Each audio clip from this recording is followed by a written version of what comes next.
شباب التصنيفرة. إذن عبد العالي العبوا به، واخيرا يتمكن من تسجيل الهدف الاول لفائده فريق شباب التصنيفرة في مباراة كما قلت هي مباراة مثيرة بين الطرفين على بعد دقيقة من نهاية الوقت الاصلي للجولة الاولى.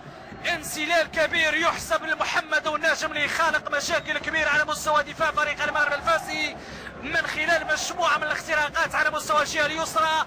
كان تردد في ابعاد الكرة من طرف دفاع فريق المغرب الفاسي، والفرج ياتي من توقيع عبد العالي العبوبي يسجل الهدف الاول امام متابعة من طرف الدفاع، وكذلك التردد من الحارس عزيز الكناني.